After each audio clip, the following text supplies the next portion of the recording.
नमस्कार, मेरा नाम है आयुषी गुप्ता।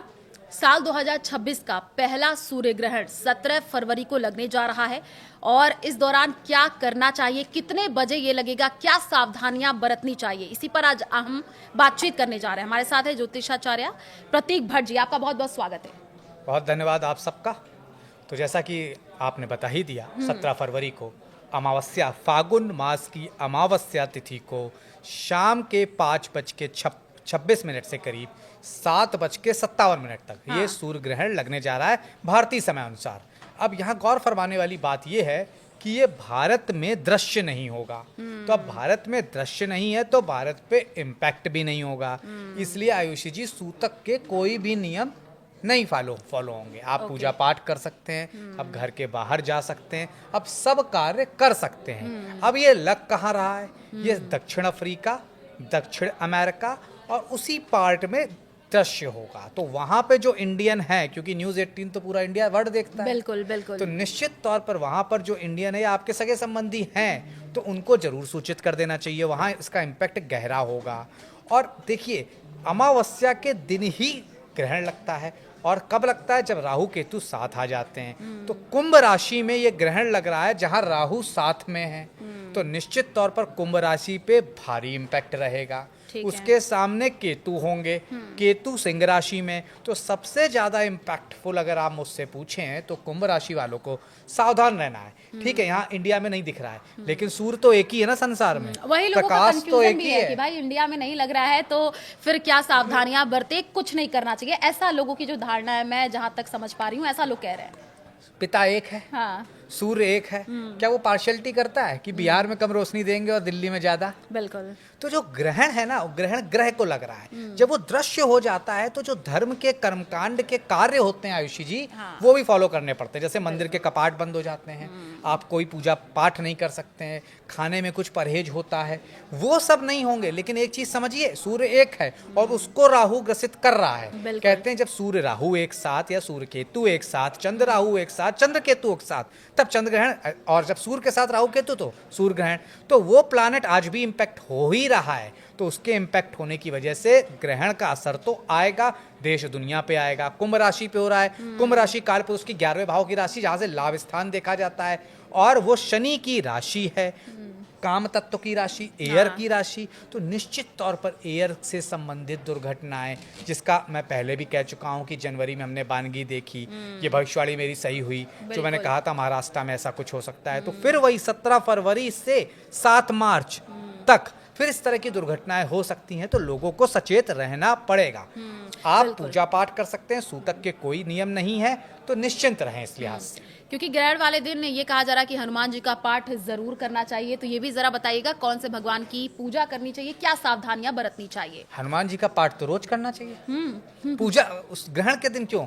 हनुमान जी तो साक्षात कहते हैं चिरंजीवी हैं। तो मैं कहता हूं हमेशा सभी को, दो ईश्वर आपको दिख रहे हैं। कहते हैं हनुमान जी चिरंजीवी हैं और कई बार हमने देखा उनकी मूर्तियों से आंसू आए। बिल्कुल, ठीक, बिल्कुल, तो हाँ। वो और दूसरे सूर्यदेव, इनकी पूजा तो हमेशा होनी चाहिए। बाकी सब तो अदृश्य देवी देवता हैं। तो निश्चित तौर पर हनुमान जी की पूजा इसलिए कही जा रही है क्योंकि खास तौर से सूर्य भगवान हनुमान जी का कनेक्शन है, ज्योतिष शास्त्र में सब जानते हैं। और मंगल अगर मंगल कर दे तो सूर्य देव उसे परेशान नहीं करते हैं। और जब ये ग्रहण होगा तो सूर्य कमजोर होंगे। सूर्य एनर्जी के कारक, सेकंड एनर्जी के कारक ज्योतिष में कहा गया है मंगल को। तो कहीं से तो एनर्जी चाहिए होगी। और संकट कटे मिटे सब पीड़ा, ये किसके लिए कहा गया है? हनुमान जी के लिए। बलबीरा, हाँ। तो निश्चित तौर पर किसी तरह का संकट, क्योंकि सूर्यदेव पे संकट है, राहु उनके साथ हैं।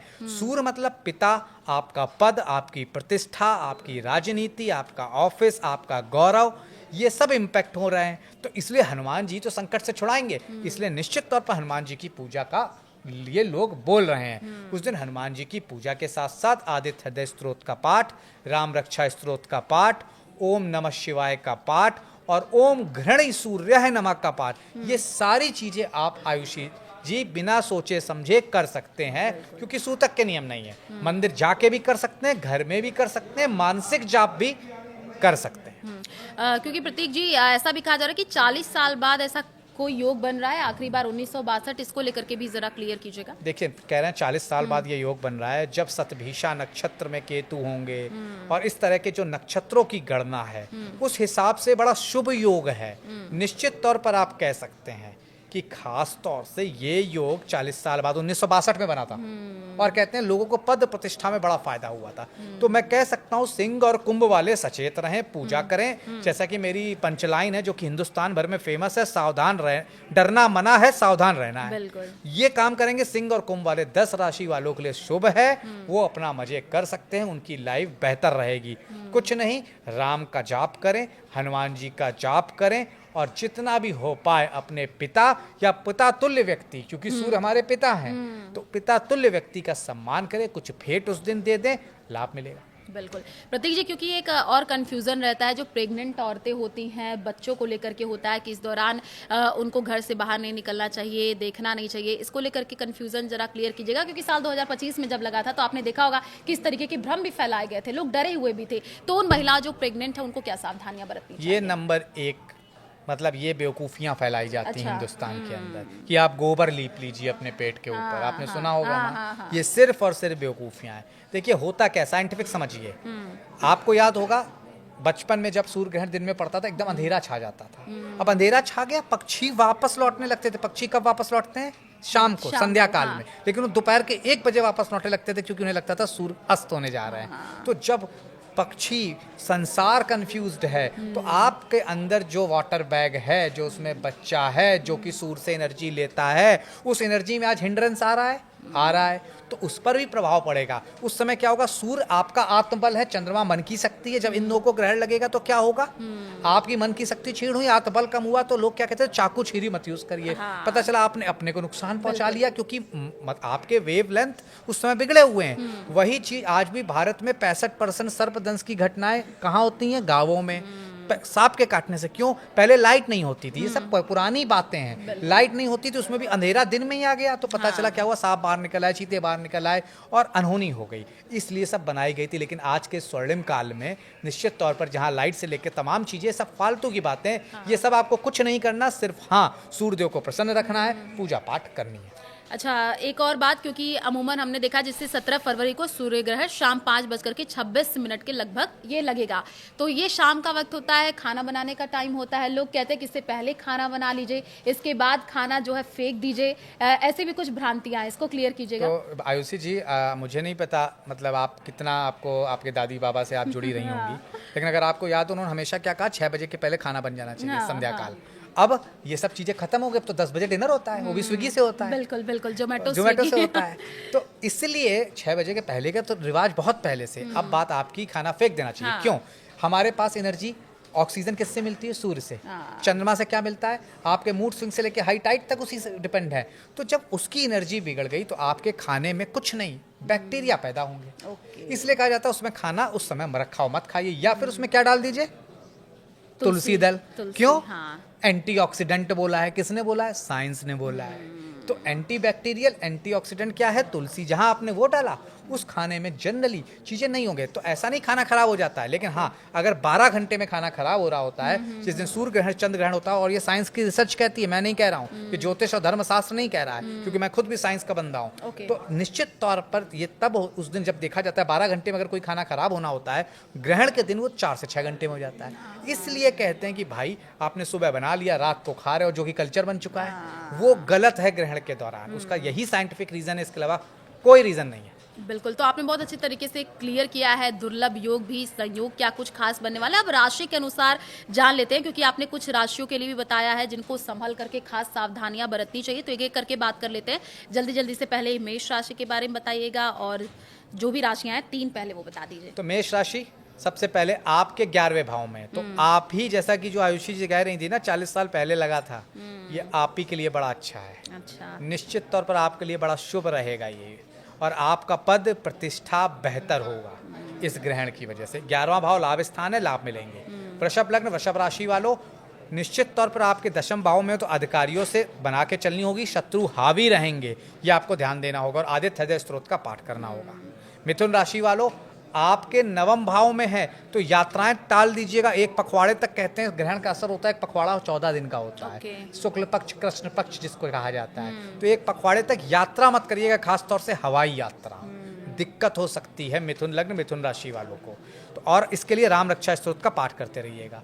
कर्क लग्न कर्क राशि वालों, आपके लिए अगर देखा जाए अष्टम भाव में होने की वजह से स्थितियां गंभीर हैं। तलाक हो सकता है, सेपरेशन हो सकता है, पति पत्नी के रिश्ते बिगड़ सकते हैं, ससुराल से टकराव हो सकता है।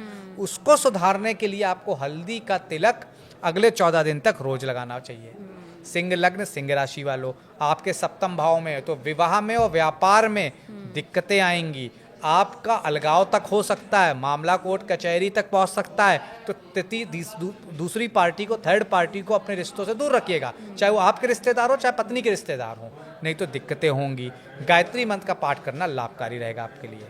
कन्या लग्न कन्या राशि वालों, तो आपके छठे भाव पे होगा तो शत्रुओं की हानि होगी, रोगों की हानि हो, रोग खत्म होंगे, कर्जों से मुक्ति मिलेगी और नौकरी में कोई बड़ी तरक्की, कोई बड़ा रुपये पैसे का लाभ मिलेगा। ओम खास तौर से सूर्याय नमः इसका पाठ करते रहिएगा। तुला लग्न तुला राशि वालों, पंचम भाव में है, प्रेम में लाभ मिल सकता है, अचानक धन वृद्धि हो सकती है, संतान का लाभ दिखता है। ये सारे लाभ आपको लाभ निश्चित तौर पर बड़े लेकर आ रहे हैं। क्या करें? ओम आदित्याय नमः इस मंत्र का पाठ कर लीजिएगा। वृश्चिक लग्न वृश्चिक राशि वालों, आपके चतुर्थ भाव में हो रहा है। चतुर्थ भाव में होने की वजह से माता को कष्ट, घर में दिक्कतें, कोई प्रॉपर्टी बिक सकती है, पैतृक संपत्ति में नुकसान हो सकता है। ये सारा राशिफल 14 दिन तक ही वैलिड है, सूर्य ग्रहण के अगले 14 दिन तक। अब आपको क्या करना है? सूर्य देव को जल देना है, उसमें थोड़ा केसर मिलाकर। धनु लग्न धनु राशि वालों, तृतीय भाव में ये गोचर, भाई बहनों से विवाद, छोटी मोटी यात्रा में चोरी होने का डर, उसी के साथ साथ पराक्रम में और साख में बट्टा लग सकता है। ये ध्यान देना होगा। आप क्या करें? राम रक्षा स्तोत्र का पाठ करें। बात कर लेते हैं मकर लग्न मकर राशि वालों, आपके द्वितीय भाव में है तो आपकी वाणी कर्कश हो जाएगी, वाणी से बने बनाए काम बिगाड़ लेंगे, धन जो आना था वो रुका होगा, रुक जाएगा, दिक्कतें रहेंगी। क्या करें भाई? आदित्य हृदय स्तोत्र का पाठ करिए, लाभ मिलेगा। कुंभ लग्न कुंभ राशि वालों, सबसे बड़ी समस्या यही है क्योंकि लग्न में है। लग्न क्या है? आपका आत्मबल है, आत्मा के कारक ग्रह सूर्य को कहा गया है। कॉन्फिडेंस खराब होगा, मन प्रसन्न नहीं रहेगा, शादी विवाद लोगों से सब में समस्या आएंगी, घर में तमाम तरह की दिक्कतें आएंगी, हर काम में रुकावट आएगी, बने बनाए काम बिगड़ जाएंगे। आपको गायत्री मंत्र का पाठ ओम घड़ी सूर्याय नमः इसका 108 बार पाठ कंटिन्यूअस करते रहना है, पूरे ग्रहण वाले दिन भी और 14 दिन भी। मीन लग्न मीन राशि वालों, 11वें भाव में होगा तो खर्चों पे ध्यान दीजिएगा, कोई बड़ा इन्वेस्टमेंट अगले 14 दिन तक टाल दीजिएगा। विदेश यात्राओं में कोई वीज़ा अप्लाई करने जा रहे हैं, दिक्कत आ सकती है। उसी के साथ साथ खास तौर से 12वें भाव में है, छोटी मोटी यात्रा ये कराएगा। क्या करना होगा? सूर्य देव को जल दें और ओम आदित्याय नमः इसका पाठ करें, लाभ मिलेगा। बिल्कुल, क्योंकि आपने राशियों के बारे में बहुत अच्छे तरीके से बताया, क्योंकि सूर्य ग्रहण के बाद ऐसा भी है प्रतीक जी कि स्नान कर लेना चाहिए गंगा जल से, जैसे हमने बात की, पूरे घर में छिड़काव भी करना चाहिए। तो थोड़ा सा ये भी बताइएगा कि उसके बाद से क्या सावधानियां बरतनी चाहिए और दान पुण्य भी करना चाहिए? निश्चित तौर पर दान पुण्य, अमावस्या का दान उसी दिन निकाल दीजिए, 17 तारीख को, 18 तारीख को कर दीजिएगा आप लोग। दूसरी चीज स्नान, इसलिए कि निश्चित तौर पर जो स्नान होता है उससे आपकी बॉडी की शुद्धि होती है, बॉडी शुद्ध। उसमें गंगा जल का प्रयोग क्यों?